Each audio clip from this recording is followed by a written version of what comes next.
एक ऐसा इश्क जो परवान चढ़ा लेकिन कभी मंजिल तक नहीं पहुंचा। एक ऐसा अफसाना जो अधूरा रहकर भी अमर हो गया। 1970 के दशक में बॉलीवुड के सेट्स पर एक ऐसी प्रेम कहानी लिखी जा रही थी जो पर्दे के पीछे किसी फिल्मी स्क्रिप्ट से भी ज्यादा रोमांचक थी। अमिताभ बच्चन एक उभरता हुआ सितारा जो अपनी दमदार आवाज और शख्सियत से सबको दीवाना बना रहा था, और दूसरी तरफ रेखा एक रहस्यमयी हुस्न की मल्लिका जिसकी आंखों में एक अलग ही कशिश थी। 1976 में फिल्म दो अनजाने की शूटिंग के दौरान दोनों की पहली मुलाकात हुई। ये पहली बार था जब दोनों साथ काम कर रहे थे, लेकिन ऑन स्क्रीन के साथ साथ ऑफ स्क्रीन भी कुछ खास पक रहा था।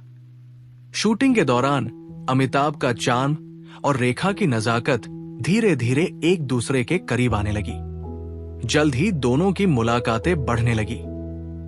कहा जाता है कि अमिताभ, जो तब तक जया बच्चन से शादी कर चुके थे, धीरे धीरे रेखा की ओर आकर्षित होने लगे। वही रेखा को भी इस रहस्यमयी और गंभीर इंसान में कुछ अलग नजर आने लगा। कहते हैं कि बॉलीवुड की गलियों में इस रिश्ते की खबरें गूंजने लगी थी।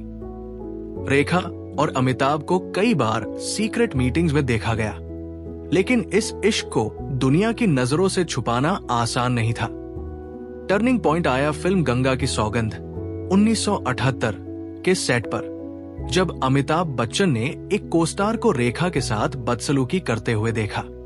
वे गुस्से में तिलमिला उठे और उस शख्स से भिड़ गए। यही वो पल था जब पूरी इंडस्ट्री को एहसास हुआ कि ये रिश्ता सिर्फ अफवाह नहीं था, बल्कि इसमें कुछ सच्चाई थी।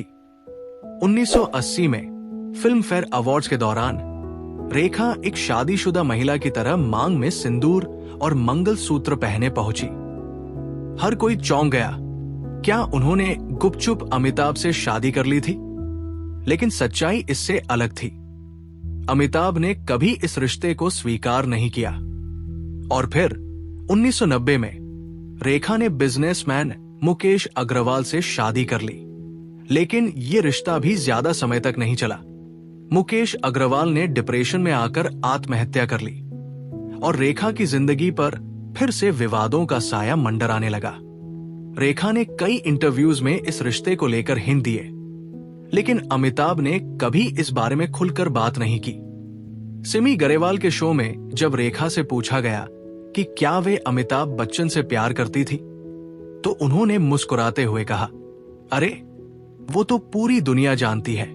आज सालों बाद भी जब भी रेखा किसी इवेंट में अमिताभ को देखती है, उनकी आंखों में वही पुरानी चमक दिखाई देती है, और अमिताभ, वे हमेशा की तरह खामोश रहते हैं, मगर उनकी आंखें कई अनकही कहानियां बयान कर जाती हैं। इस इश्क की सबसे बड़ी खूबसूरती यही है कि ये कभी अपने अंजाम तक नहीं पहुंचा, लेकिन फिर भी जिंदा है। शायद इसी वजह से ये कहानी और भी ज्यादा रहस्यमयी और रोमांचक बन जाती है।